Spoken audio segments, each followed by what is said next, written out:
Common group event problems.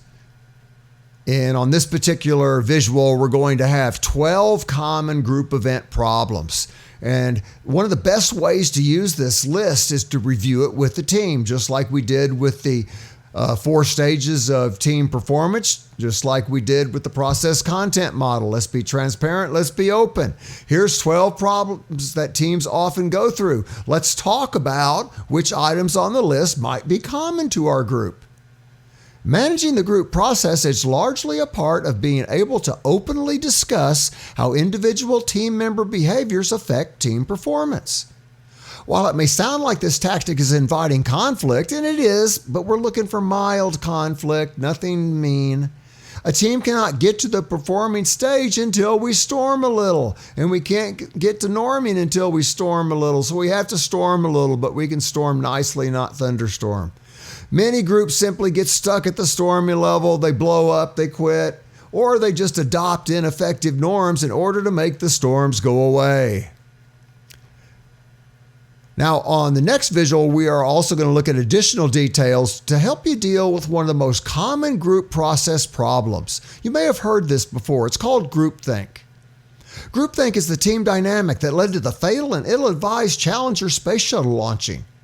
Groupthink also takes groups to unintended directions on essentially a daily basis. Groupthink is where the group goes where they think everyone wants to go when really no one wants to go there.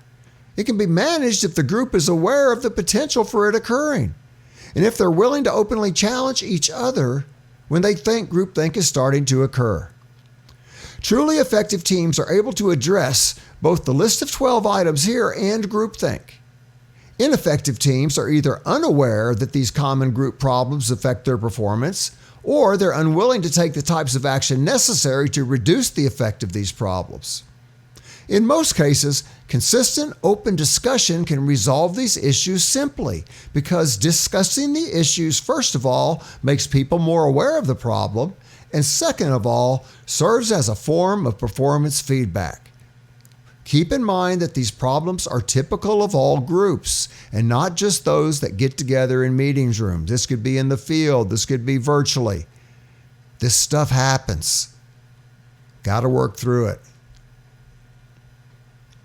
What is groupthink? Well, groupthink is a mode of thought whereby individuals intentionally conform to what they perceive to be the consensus of the group.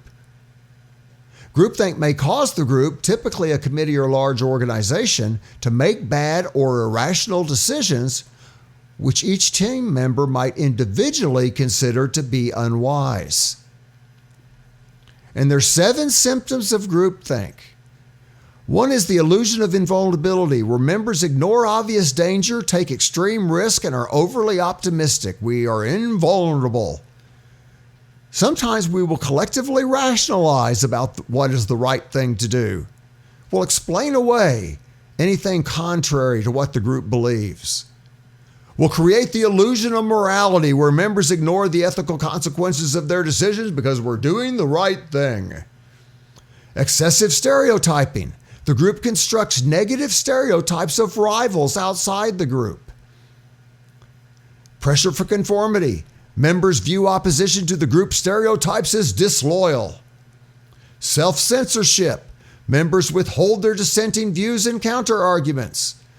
And then finally, the 7th symptom of groupthink, the illusion of anonymity. Members perceive falsely that everyone agrees with the group's decision. Silence is seen as consent. Now, we've also got 12 common personalities.